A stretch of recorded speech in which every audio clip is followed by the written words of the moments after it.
এক ভয়ঙ্কর খেলায় স্বাগতম। এখানে হার মানে মৃত্যু।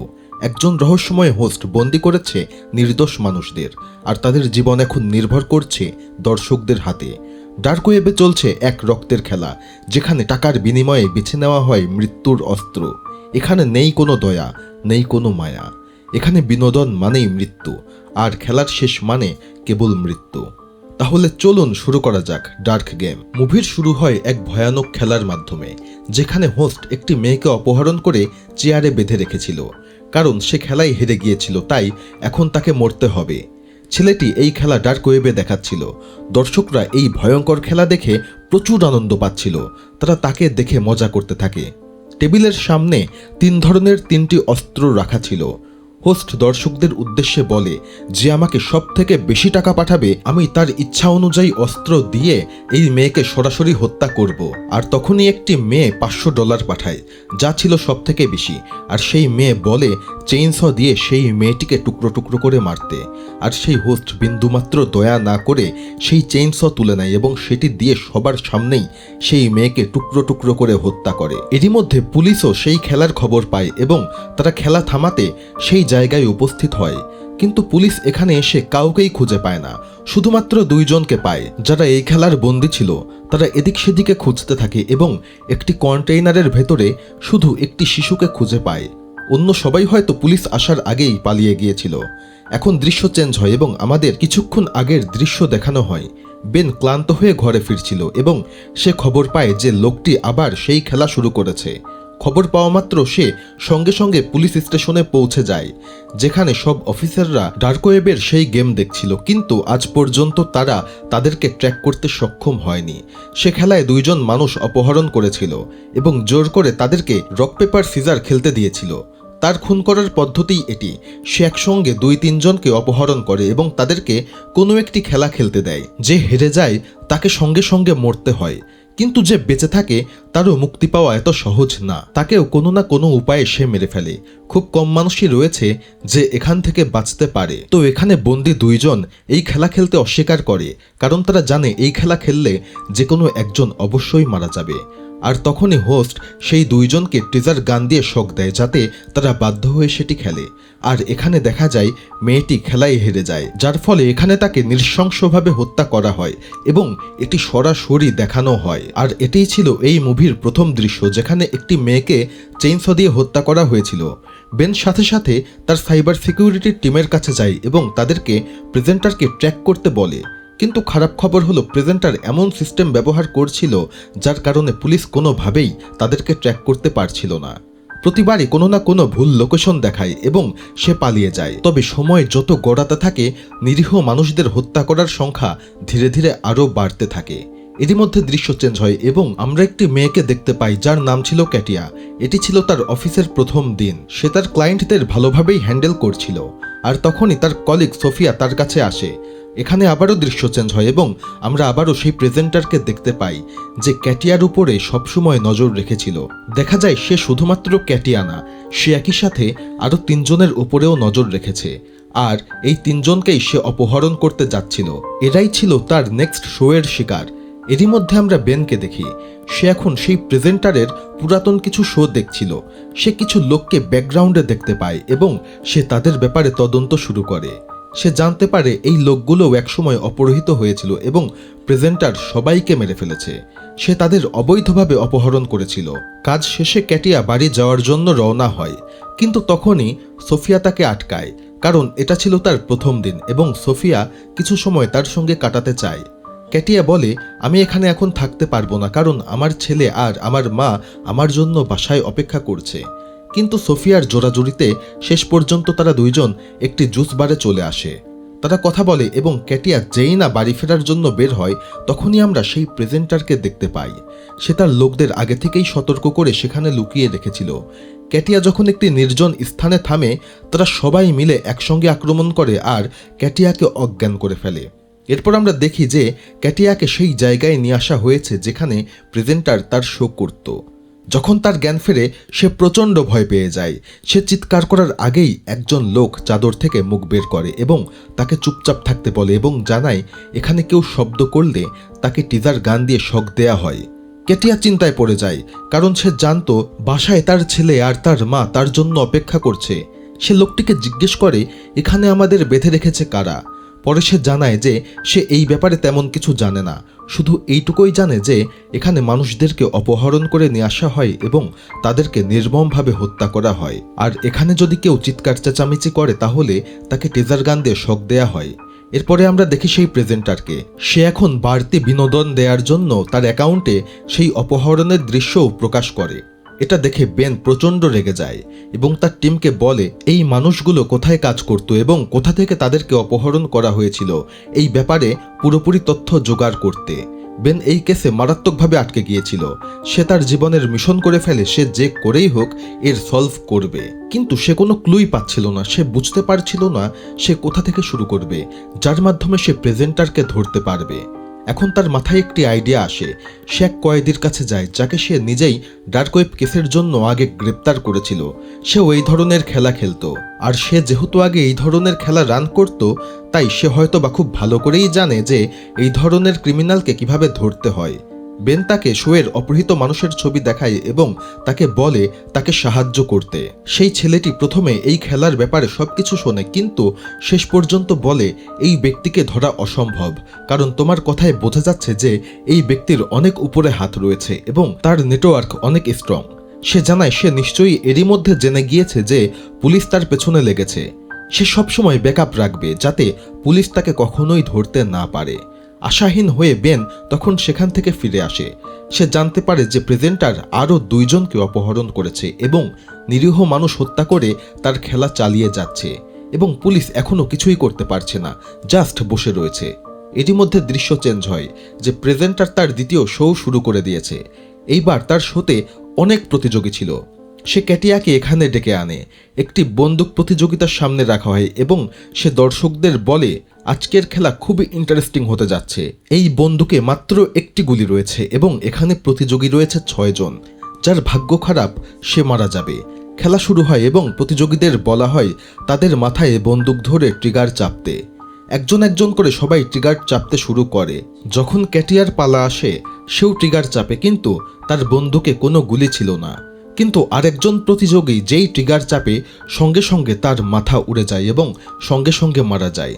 তৃতীয় প্রতিযোগীর বন্দুক থেকে গুলির বদলে একটি পতাকা বের হয় এবং বলা হয় এই ব্যক্তিও খেলায় হেরে গিয়েছে এবং এই ব্যক্তিকে দর্শকদের ইচ্ছা অনুযায়ী মারা হবে।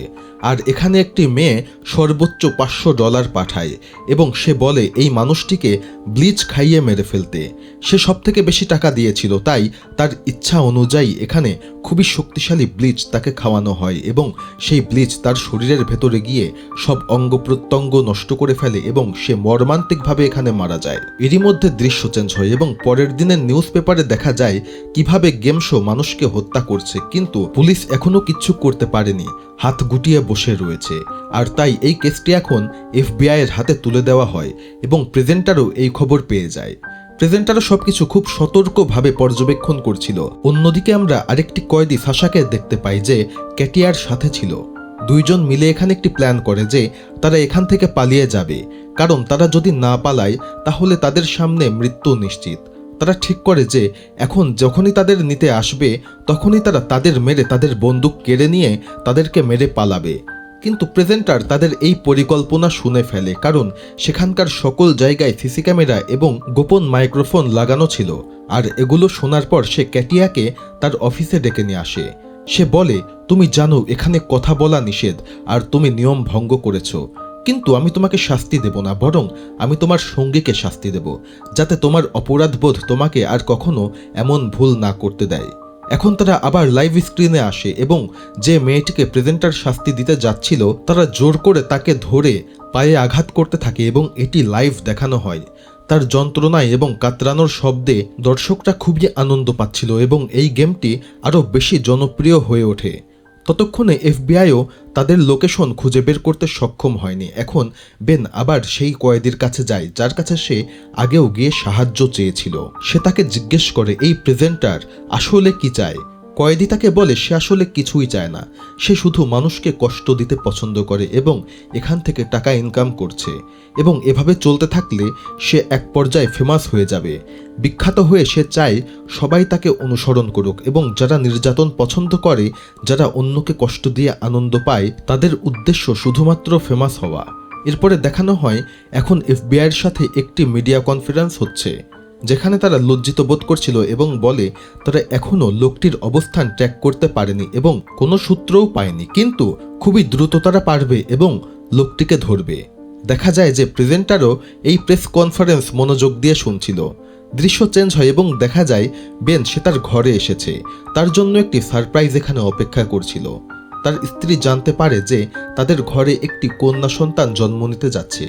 এটি শুনে বেনের খুবই খুশি হওয়ার কথা ছিল, কিন্তু সে টেনশনে থাকায় তার খুশি প্রকাশ করতে পারে না। এতে তার স্ত্রী তাকে ভুল বোঝে এবং সে ভাবে হয়তো সে তার পরিবার এবং তার মেয়ে সন্তানকে নিয়ে খুব একটা খুশি নয়।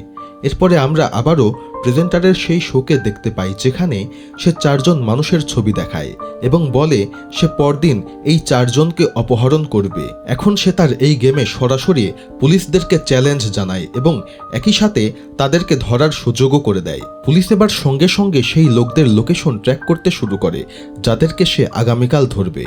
আর বেন অফিসে আসা মাত্র মিডিয়ার লোকজন তাকে ঘিরে ধরে, আর এখানে প্রেজেন্টার যখন বেনের ফুটেজ দেখে সে অবাক হয়ে যায়, কেন একজন সাধারণ পুলিশ এই কেসে এভাবে জড়িয়ে পড়ছে। সে তথ্য বের করে জানতে পারে যে কেউ নিষ্ঠুরভাবে তার মা এবং বোনকে হত্যা করেছিল। বেন তাদেরকে তখন বাঁচাতে পারেনি এবং এজন্য সে এখন ভীষণ অনুতপ্ত বোধ করে এবং সেই অনুতাপ মেটানোর জন্যই এখন সে তাকে ধরার মিশন নিয়েছে। আর পরদিন এই প্রেজেন্টার সেই লোকগুলোকে ধরে ফেলে যাদেরকে সে আগের দিনই বলেছিল অপহরণ করবে, আর পুলিশ কিছুই করতে পারে না। এখানে একটি ছোট্ট মেয়ে ছিল যে এই শো দেখত। সে ভেবেছিল শোয়ের লোকেরা তার কোনো ক্ষতি করবে না, কারণ সে এই শো দেখত। কিন্তু প্রেজেন্টার তাকে বলে সে যেহেতু এই খেলায় চলে এসেছে তাই সে আর এই খেলার দর্শক নয়, সে এখন সরাসরি এখানকার শিকার। এখানে সবাইকে যেমন ব্যবহার করা হয় তার সাথেও তেমনই ব্যবহার করা হবে। এটা বলে সে ক্যামেরার দিক ঘুরিয়ে দর্শকদের বলতে শুরু করে আজ তারা একটি ডজ গেম খেলতে যাচ্ছে, যেখানে খেলোয়াড় এক অপরকে বল দিয়ে মারবে আর বাকিরা চেষ্টা করবে সেই বল থেকে নিজেদেরকে বাঁচাতে। যার গায়ে বল লাগবে সে মারা যাবে। এরই মধ্যে খেলা শুরু হয়ে যায়, সবাই একে অপরের দিকে বল ছুড়তে শুরু করে আর এখানে অনেকেই হেরে যায়। এরই মধ্যে সেই ছোট্ট মেয়ে এবং বৃদ্ধ মানুষের পালা আসে।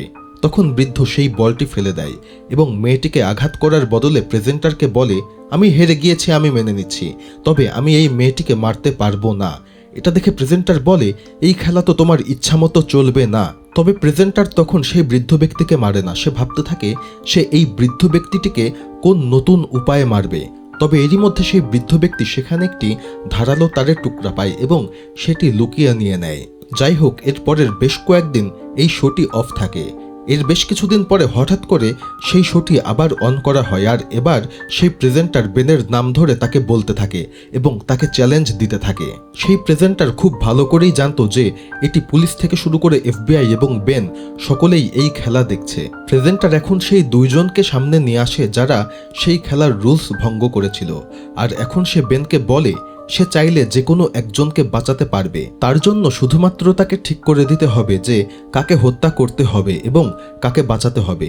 বেন তখন ঠিক করে সে কারো নামে মুখে আনবে না, কিন্তু এটি দেখে এক পর্যায়ে প্রেজেন্টার বলে বেন যদি কাউকেই সিলেক্ট না করে তাহলে 2 জনকেই মরতে হবে। আর তখন বেন যে কোনো একজনকে বাঁচানোর জন্য খুবই দ্রুত 2 নাম্বার বোতামে প্রেস করে, আর মেয়েটি ছিল সেই 2 নাম্বারে এবং বোতাম টেপা মাত্র গুলি করে সেই মেয়েটিকে হত্যা করা হয়। এই সময়ের মধ্যে পুলিশ সেই লোকেশনে পৌঁছে যায়, কিন্তু গিয়ে দেখা যায় যে এটি ভুল লোকেশন, এখানে কোনো গেমসই চলছিল না। আর তখন হাসতে হাসতে প্রেজেন্টার বলে তোমার সাথে ছিল এটি একটি খেলা, আমার লোকেশনে পৌঁছানো তোমার পক্ষে অসম্ভব, আমি তোমাকে ভুল লোকেশন দিয়েছিলাম। এটা বলে সে শো শেষ করে দেয়। অন্যদিকে আমরা দেখি সেই বৃদ্ধ ব্যক্তিটিকে, সে এখন নিজেকে শিশুর মৃত্যুর জন্য দায়ী মনে করছিল, তাই সে তার লুকিয়ে রাখা ধারালো তার দিয়ে আত্মহত্যা করে। অন্যদিকে আমরা বেনকে দেখতে পাই যে গভীর শোকে আচ্ছন্ন ছিল, কারণ সে নিজেকেই সেই নিরীহ মেয়েটির মৃত্যুর জন্য দায়ী করছিল। সে এই অপরাধবোধ থেকে বের হতে চাইছিল এবং কিছু একটা করতে চাইছিল। সে অফিসে রওনা দেওয়ার জন্য বের হয়, আর তখনই সে গেটের সামনে একটি পার্সেল পায়। সে আইডিয়া করে পার্সেলটি নিশ্চয়ই প্রেজেন্টার তাকে পাঠিয়েছে, কারণ সে বারবার জোর করে বেনকে এই শোতে টেনে আনতে চাইছিল। এরপরে আমরা দেখি যে প্রেজেন্টার নিজেই ক্যাটিয়ার সাথে দেখা করতে এসেছে। সে ক্যাটিয়াকে বলে, আজ তোমার মৃত্যুর দিন, তুমি যদি চাও তবে তোমার ছোট সিংহের সাথে কথা বলতে পারো। এটা শুনে কাটিয়া চমকে ওঠে, কারণ সে তার ছেলেকে ছোট সিংহ বলে ডাকত। সে ভাবতে থাকে সে কিভাবে এটি জানল, আর তখনই তার মনে পড়ে যায় এটি শুধুমাত্র সে তার কলিগ সোফিয়াকে বলেছিল। ক্যাটিয়া সঙ্গে সঙ্গে বুঝে যায় এর ভেতরে নিশ্চয়ই সোফিয়ার হাত রয়েছে। যাই হোক, এখন প্রেজেন্টার তাকে লাইভে নিয়ে আসে। সেখানে তাকে জিজ্ঞেস করা হয়, তুমি কাকে মিস করছো? ক্যাটিয়া বলে, আমি আমার ছেলে আর আমার কলিগকে মনে করছি। বেন এই শোটি দেখছিল, আর তখনই বেনের মনে এই নিয়ে সন্দেহ চলে আসে। কাউকে যদি মৃত্যুর আগে মিস করার কথা বলা হয়, সে অবশ্যই সে তার পরিবারের মধ্যেকার লোকজনকে বলবে, কখনোই কলিগের নাম বলবে না। তাই সে খুবই দ্রুত সোফিয়ার সঙ্গে দেখা করতে আসে। তবে দেখা যায় সোফিয়া মুখ খুলতে ভয় পাচ্ছে। সে ইশারা ইঙ্গিত করে বুঝিয়ে দেয় কেউ তাদের কথা শুনছে, এবং তার খাতায় কিছু একটা আঁকিয়ে বুঝিয়ে দেয় যে এই শো কোথায় চলে। বেন সঙ্গে সঙ্গে সেই লোকেশনের দিকে রওনা দেয় এবং সে তার পুলিশ বাহিনীকে ফোন করেও সেখানে আসতে বলে। এদিকে শোতে দেখানো হয় যে সব প্রতিযোগীরা সেই খেলা খেলছে এবং তাদের হাতে একটি বন্দুক রয়েছে, আর এখানে বন্দীরা সিদ্ধান্ত নেয় যে তারা নিজেদেরকে মারার বদলে সেখানে থাকা হোস্টদের উপরে আক্রমণ করবে। আর এখানে ঠিক তারা তাই করে, তারা এখানে সেই প্রেজেন্টারদের উপরে আক্রমণ করে। এরই মধ্যে সেখানে শুরু হয়ে যায় এক ভয়ঙ্কর যুদ্ধ। সিকিউরিটি গার্ডরাও গুলি চালাতে শুরু করে এবং দুই পক্ষের মধ্যে গোলাগুলি চলতে থাকে। এখানে বেশ কিছু গার্ড মারা যায়, তবে 2 জন গেমারও মারা যায়। তখন আরও বেঁচে ছিল 3 জন গেমার। তারা সেখান থেকে পালানোর চেষ্টা করে, আর তাদের মধ্যে ক্যাটিয়াও ছিল। এরই মধ্যে একজন গার্ড ক্যাটিয়াকে ধরে ফেলে, আর তখনই সাশা সেই গার্ডকে জাপটে ধরে এবং ক্যাটিয়াকে বলে, তুমি এখান থেকে পালাও এবং পুলিশকে সবকিছু জানাও। ক্যাটিয়া দ্রুত সেখান থেকে বের হওয়ার চেষ্টা করে, আর তখনই সে বেনের সঙ্গে ধাক্কা খায়। বেন তাকে বলে, ভয়ের কিছুই নেই, আমরা সকলে সবকিছু জেনে গিয়েছি এবং কিছুক্ষণের মধ্যেই পুলিশরা চলে আসবে। এখন বেন ক্যাটিয়ার সঙ্গে লুকিয়ে সামনের দিকে আগাতে থাকে, আর তখন দেখা যায় প্রেজেন্টার একটি রুমের ভেতরে বসে রয়েছে। তাকে দেখে প্রেজেন্টার বলে, যদি সাহস থাকে তবে আমাকে গুলি করো। বেন তখন দেরি না করে সঙ্গে সঙ্গে গুলি চালিয়ে সেই প্রেজেন্টারকে মেরে ফেলে। আর কাছে গিয়ে যখন মাস্ক খোলে তখন দেখতে পায় সে আসলে প্রেজেন্টার নয়, সে একটি নিরীহ বন্দী। আর জানা যায় প্রেজেন্টার অনেক আগেই সেখান থেকে পালিয়ে গিয়েছিল। সবকিছু লাইভ শোতে চলছিল এবং দর্শকরা এটি দেখে হাসতে থাকে, সেই সাথে বেনকে নিয়ে উপহাস করতে থাকে। তবে কিছুক্ষণের মধ্যেই সেখানে পুলিশের অনেক বাহিনী সেখানে চলে আসে আর ক্যাটিয়া থেকে বেশ কয়েকজনকে উদ্ধার করে, কিন্তু প্রেজেন্টারের আর কোনো হদিশ পাওয়া যায় না। আর তখনই আমরা দেখতে পারি বাইরে প্রেজেন্টারের স্ত্রী তার জন্য অপেক্ষা করছে। প্রেজেন্টার আসা মাত্র তার স্ত্রী গাড়ি চালিয়ে তাকে নিয়ে সেখান থেকে পালিয়ে যায়। আর অদ্ভুতভাবে আমরা দেখতে পাই প্রেজেন্টারের স্ত্রী আর কেউ নয়, সে হচ্ছে সোফিয়া। আর এখান থেকে বোঝা যায় তারা ইচ্ছা করেই বেনকে এখানে পাঠিয়েছিল, আর বেনকে দিয়ে ইচ্ছাকৃতভাবে একজন নিরপরাধ ব্যক্তিকে খুন করায় যাতে বেন আরও বেশি আত্মগ্লানিতে ভোগে। অ্যাকচুয়ালি প্রেজেন্টার এখানে বেনের সঙ্গে গেমস খেলছিল, যেখানে বেন অসহায়ের মতো কিছুই করতে পারে না। এরই মধ্যে দৃশ্য চেঞ্জ হয়। পোস্ট ক্রেডিট সিনে দেখানো হয় যে প্রেজেন্টার এই ডেথ গেমের 2য় সিজন আনতে চলেছে, আর এটি দেখে সকল দর্শকরা খুশিতে আত্মহারা হয়ে যায়। আর এরই মধ্য দিয়ে মুভিটি এখানে শেষ হয়ে যায়, অর্থাৎ এর পরবর্তী পার্ট আসতে চলেছে। আর আমাদেরকে অপেক্ষা করতে হবে দেখার জন্য যে বেন এবার তাকে ধরতে পারে নাকি আবারও ব্যর্থ হয়। ভিডিওটি ভালো লাগলে চ্যানেলটি সাবস্ক্রাইব করবেন। ধন্যবাদ।